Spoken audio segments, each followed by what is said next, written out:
again. So today I'm bringing you a very special video because there's been a major upgrade or update to my build, and we'll start off by doing this as usual. So what you see now is I'm no longer wielding a two-hander. I am in fact dual wielding. So before I used to wield a two-hander because the attack speed regulated my Fury generation. But you can also see as I roll through these items really quick, I also have one other piece in this build, and you probably see it already, right dead smack center of my character, Cinder Coat. So I finally got one from gambling with Kadala. Thousands and thousands of shards before I gotten that, but I literally died when I seen it in my inventory when it basically gambled out. So with the Cinder Coat, it actually allowed me to dual wield, and this has changed the build immensely because dual wielding allows you two sockets. There's just no way a two-hander ever will come close to dual wielding as far as damage and stuff like that. So long as you could figure out your Fury issue, there's just absolutely no way dual wielding is going to get beaten. And the damage is insane. I'll show you guys, and what I'm about to do is I'm just going to show you my skills and then my Paragon points. I'm gonna run a T2 Rift. I could do T3 pretty comfortably, but I think T3 is still a little bit long. So what I'm gonna do is I'm gonna go ahead and run a T2 Rift for you guys, and then you guys could be the judge of where this build is at. I'll explain a little bit what else is different toward the end of the video, like I always do. But for now, I'm just gonna run a T2 Rift and go from there. So I am using the Warcry belt for even more speed.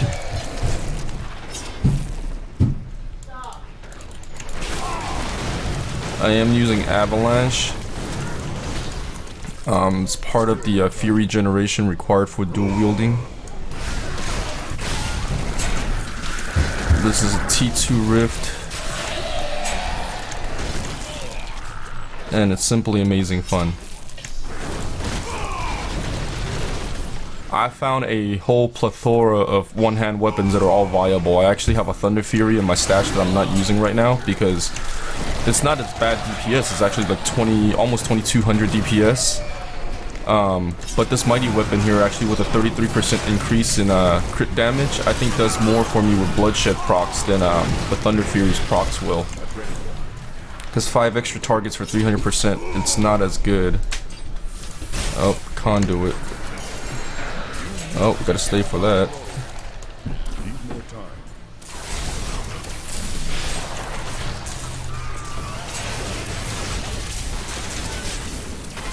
Yeah, this is a part of my build, guys. Conduit shrines. Alright. This is a packed one.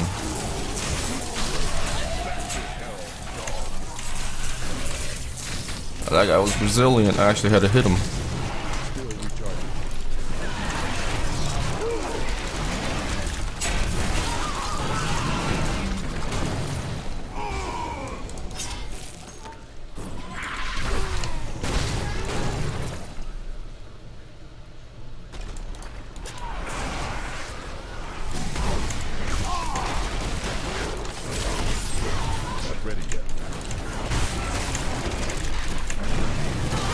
I mean, does it actually get any better than conduit shrines and rifts? I don't think it's possible.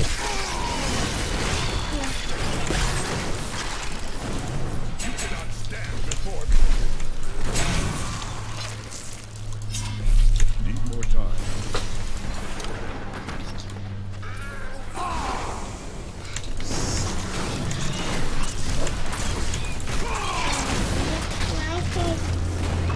I would do a T3 Rift, but since it takes a little longer, just for attention span sakes, it's really not worth it for the showing purpose. I think I could even handle T4 with some defensive passive switched in.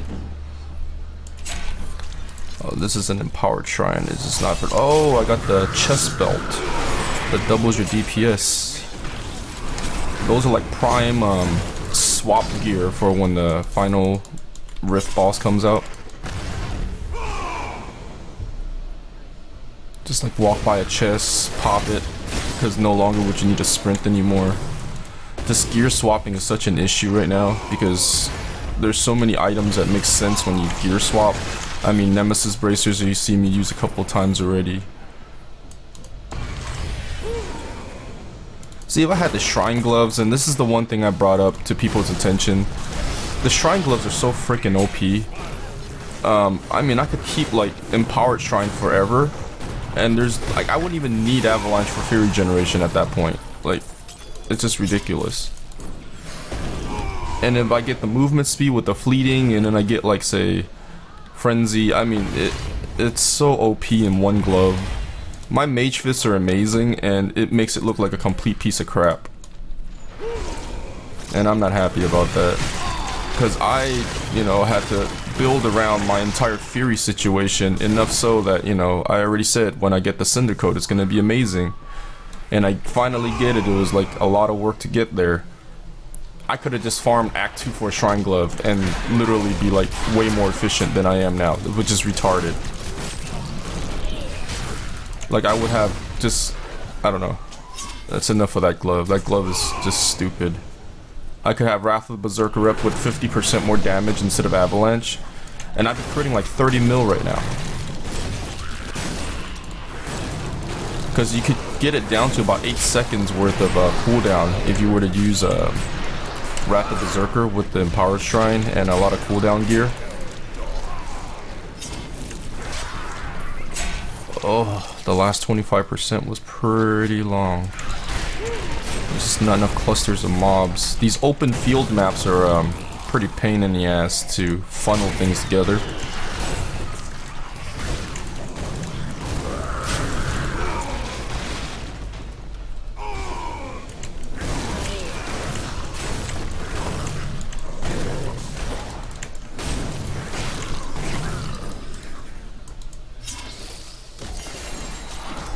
Another plan.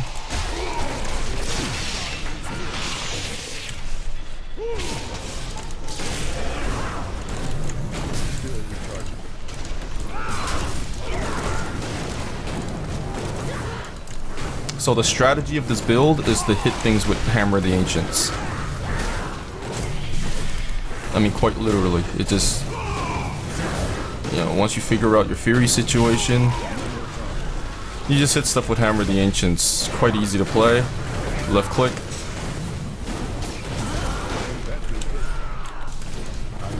Oh, I shouldn't have tanked those. I just wanted to see how much damage I could take with those coming in at first, but then, yeah, they reduce your armor quite a bit. So you might want to sprinkle in a bit of moving out of the way. Like that. With the speed that you have in this build, it's really easy to dodge things. I mean, even when I fight, like, say, Mallet Lords or something like that, it's quite easy to dodge them. Oh, nice teleport. So that's a T2 Rift. Shouldn't have died there, but whatever. Let's go back to town and show you what I'm working with.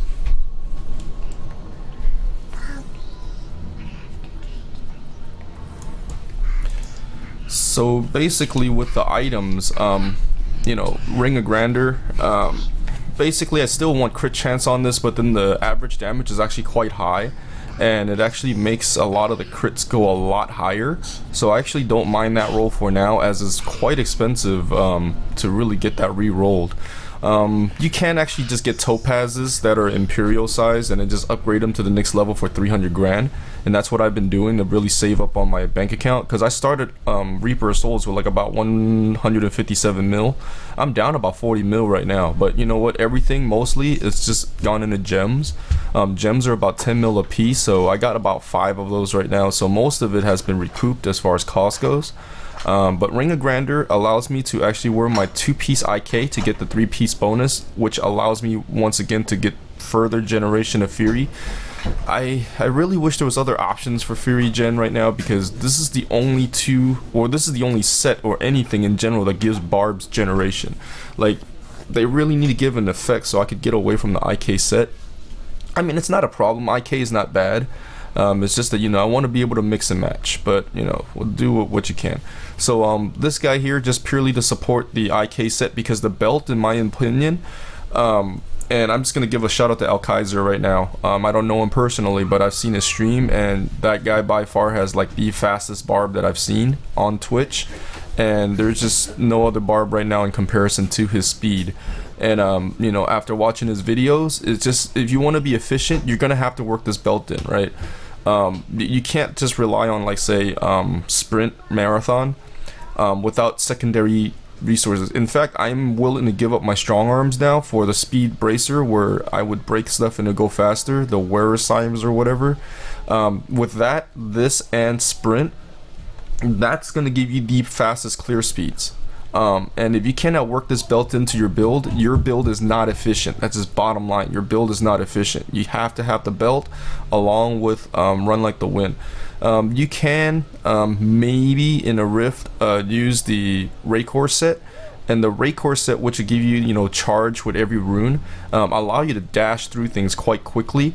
But if you absolutely have to run through a field of emptiness, like, there's just no way you're going to be able to do it quicker without this belt. I did a stupid thing where I rerolled percent life for the resist. I don't know if it was a misclick, but Bash should have been re-rolled on this belt. So Mage Fist, you guys seen this before. Let's talk about the weapons. The Man Monarchs, which you can actually farm in A1 bounty bags. This one here actually rolled really good. The explosion effect, I don't really care too much for, because my hammers actually hit harder than it. But it's nice every once in a while just to clear a big room of ranged attackers and stuff like that. And it does really nothing in boss fights, but I wield this purely for the base damage. The damage roll on this is actually nearly as good as some two-handers. I mean, 2100 on the high end is really good high-end damage there. And then the second weapon, the Bukathos, this is the good one. This is the one that rolls with a socket and crit chance, or no, crit hit damage by default. The 11th Fury on this is also the reason why I chose it over my Thunder Fury. Let me show you my other two weapons that I use. I have a Doombringer, which took me forever to roll the socket on. This one here actually is interesting, because you see on the primary effects, the physical skills is given for free. So you actually get 5 main effects with this weapon currently. The 16% life can be seen as a free effects, and the socket is a bonus on top of that. So this was a really good weapon. This is my first offhand that I found, and it basically was upgraded for this Thunder Fury when I found it. This Thunder Fury is natural. I haven't re-rolled anything. I don't think I have to. The rolls on this guy here is actually quite high already, and came with a socket, of course it always does. And I am not using this in lieu of this because of the crit chance, or the crit hit damage, I'm sorry, I keep saying that. So the crit hit damage allows my Hammer of the Ancients to further scale with more damage, thus making bloodshed procs even higher, and that clears and decimates things a lot quicker. Not only that, but then this one here on the secondary gives you 11 Fury. The 11 Fury is good for 2% crit chance, and right now when I could get my Fury pinned, which is not too hard, I'm at 190 Fury, and I still have about like 8-9 points to put in here, I think. You can actually get, you know, quite a lot of crit hit chance. I'm up to like about 80%, I think, with full globe, or 81 or 2%, something like that. So every single hit of Hammer of the Ancients is going to count. So this is the reason why I have this as an offhand, although, you know, I do have some good offhands here. I also have this guy, but no strength, so this is probably going to be a mat in the future. I might save it though, because 11% damage to beast if I run in a beast heavy kind of a, you know, backdrop, but I don't think that's going to be worth swapping out for. My pants, I'm looking for pox folds. If I get those, I literally don't know what I'm going to do, because DPS wise is going to go through the roof. Then the shoulders, I'm waiting for the RoS shoulders. I already have a pair of pants. I also have the Spire of Earth. I've been trying to re-roll that strength to 700 to give me more DPS, and I actually like the regen and the cooldown roll. But this guy here is very interesting. Now this shoulder is very hard to replace for a few reasons. First and foremost, the 3 main ones that you want, strength, vit, and resist, it's on here. Of course those could be rolled a lot higher, but on shoulders you definitely want those 3 rolls, because there isn't many things on a shoulder that you would use. The cost reduction maximum is 7. I got the max roll here on the cost reduction, which is once again to help fuel the dual wielding, hungry nature of dual wielding with Hammer of the Ancients. But the very bottom on the secondary is also very important. The health globe and potions grant 16,000 life. I am using Bloodthirst as a passive, and if you guys see my other videos, you probably know already what this is about. But that 1% of which becomes 167, which is 1%, turns into HP for Fury spent. So when I fight, I could spam these two guys plus this, or sometimes you see me charge out and I just spam everything. And what that does is essentially give me a lot of heals. And stats wise, if you're looking at it, my life per Fury spent is at 1,364. You times that by 20, 20, 20, although this one here is really an 8 cost at the moment, and these guys are probably 18. You add that up, you times it by 1,364. That's the kind of HP that I'm healing every time I'm spamming that. So this shoulder here really needs like all 5 of those rolls to be perfect for it to be replaced. And as you can see, this guy here doesn't really come close. Although it does have the health globe, it doesn't have resource cost reduction. Cooldown's nice too. I mean, having avalanche come back is basically the same thing. The regen is nice. I value regen a lot, but I'm already pretty squishy with 234,000 HP. So once again, I'm just gonna keep this on for a while until I find a better alternative. The helm you guys have seen before. Hammer the Ancients was a reroll. Literally jumped for joy when it's 14% rolled on there.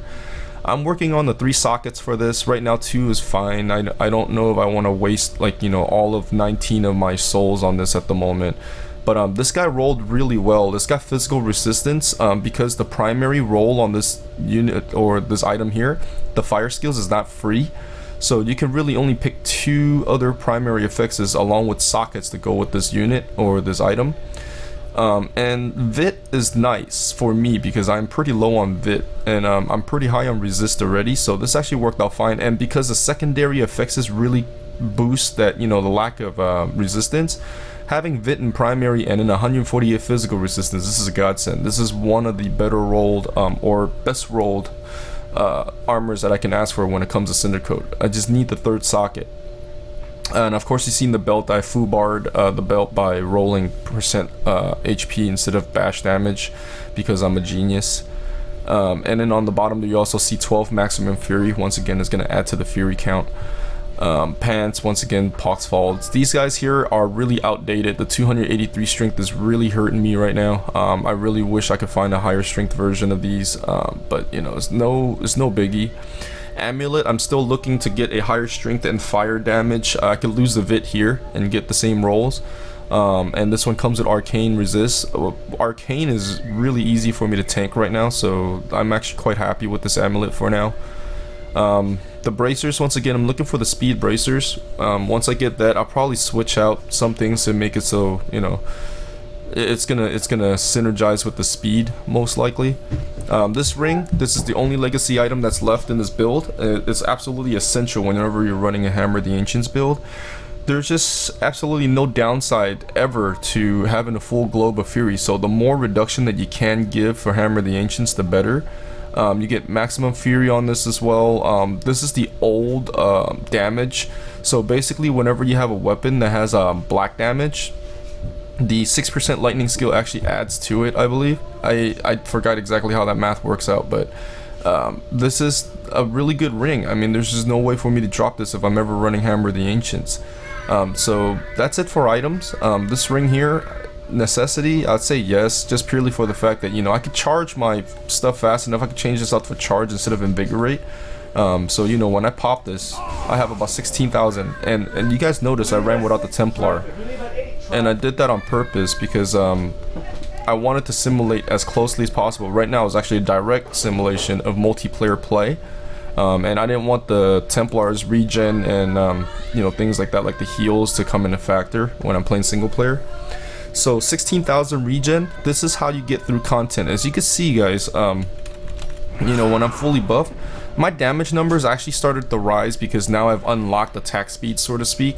But I was sitting in like 300,000 to 400,000 for a very long time, and you can see the numbers that I'm throwing out there. I mean, like 19-20 mil crits with 579 damage. Damage is just a number. I've seen so many people with 1,000,000 damage that aren't even close to damage wise compared to what I'm doing.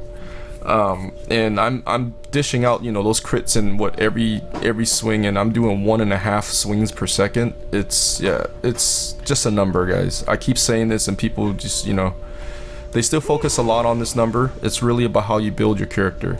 Same thing with toughness. I see people running around with 10, 20, 30 mil toughness. It's not about toughness, guys. You can only last so long.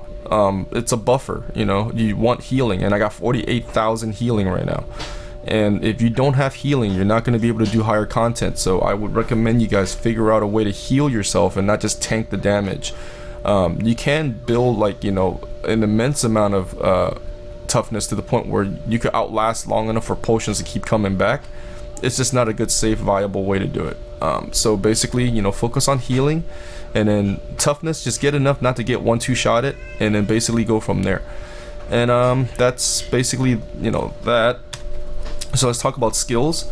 And I, of course, you know, go with smash. This is my go-to. 640% weapon damage. It's not the highest kind of skill that's out there, but it's pretty good because it's spammable. It's my primary attack. Then you got avalanche lahar.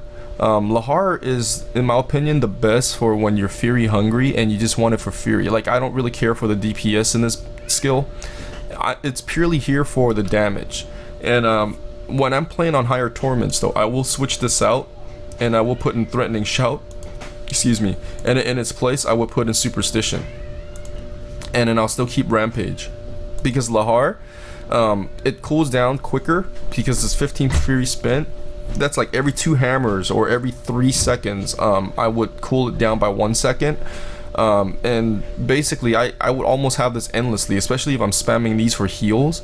This skill comes back so quickly that I could recharge my fury, and it's a nice kind of a DPS, but like I said, I don't care so much for the DPS as I don't really notice it. It crits for like 1.5 million, I think, per tick if it crits, and my innate crit is not that high. It's like about 40%, so it's not really that good of a skill to DPS with, but it's just nice to have whatsoever. It's like 10% of what my Hammer of the Ancients is hitting, so it's negligible. Merciless Assaults, you guys know, this is my initiator, my escape, my everything, and I don't want to keep explaining this all the time, but this is a really good skill. I just wish it wasn't as buggy. And in Sprint Marathon, this is the other thing. I've talked about Sprint in my other videos and how I've taken them out. Warcry would definitely be good by itself without Sprint, you know, with the belt, and if you could cool this down enough that this is constantly running you. But once again, if you want to be efficient, this is the Achilles heel for the Barb. You have to put this in your Bard. You're going to lose a lot of synergies. You're going to lose either offense or defense, but the speed that you gain will make you one of the most efficient farm classes. Right now, outside of dashing monks, it's really hard for other people to keep up with me when I'm running a T2 Rift. And it's all due part to Marathon. And I'm not doing this just basically to, you know, piss people off. When I run with groups, I go ahead of the pack because of my Rampage, and I need to keep that ticking and keep it up. And Rampage is nice, and I'll get to that later, but I have to keep Marathon up to basically go to the next pack to keep my higher crits, because 25% of my strength is a big boost right now, and I can get to about 8,000-9,000 naturally. Then this would be even bigger. It'd be like 2,500 strength. Bloodshed, of course, the synergy between these two guys, no need to explain. Warcry, Invigorate. So most people that are running something where they're hungry for fury, they would use charge, right? But I focus on reducing the cost more, and then I could start using the good Warcries, because Warcry have to be in here because of the belt, right? So you're gonna have Warcry in there anyway. So I picked the most useful Warcry in my opinion. I know a lot of people would use Impunity, but trust me on this, Invigorate is better. Choose Invigorate, and then the 20 fury that it generates is not that much, but it's enough to basically passively give me enough, especially on a single target where I don't have to spam these as much, to actually gain fury as I'm using Hammer of the Ancients non-stop. So right now I am not only single target balanced, which my two-hand build wasn't, because my two-hand build will eventually dwindle down this fury pool enough that I can't get it back unless I took a break from hitting. Right now I could continuously hit, and eventually these cooldowns will come back quick enough where it will etch me up back to the top, and I could eventually get pinned at 80% crit chance. So Invigorate's in my bar. I could switch out charge really on lower torments, but Invigorate just nice to have because the regen allows me to face tank more, and that ups my EDPS. So as far as passives go, Earthen Might, this is pretty obvious, you know why it's here. It's for avalanche, and it's in itself gives you 30 fury back, so it's good for 2 seconds cooldown worth of burst. And really it's just nice to have this extra thing here, because if I use Threatening Shout, it's 15 fury, so it's half of the Earthen Might, and it's every 10 seconds. I get that with avalanche, and I'm doing damage with it. So on lower torments, this is a good combo. On higher torments, the 20% reduction from Threatening Shout and the 20% reduction from Superstition for everything non-physical melee really helps a ton. And yeah, I could do Torment 4 with it as well, but my crits, so basically, well, they'll actually stay about the same. So I have Rampage in here. So Rampage is nice because the proc on this guy is not just for your kills, it's actually for every single person in the party's kills that are near your vicinity. I don't know how big that radius is, but it's huge.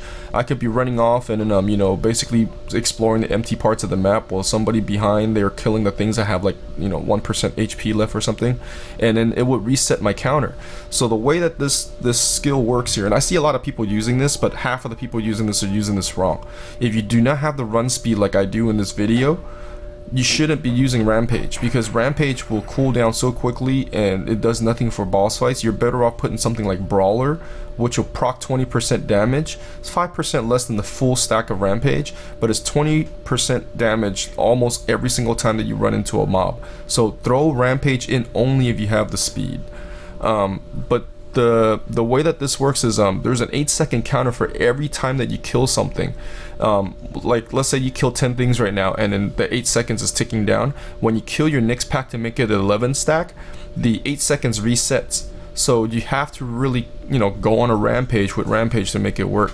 But I see a lot of people, like I said, throwing this in there when they have like just 25% run speed, and they're using Whirlwind, and the Whirlwind isn't boosted by any other speed, so you're at 75% speed the whole time, and you're throwing in Rampage.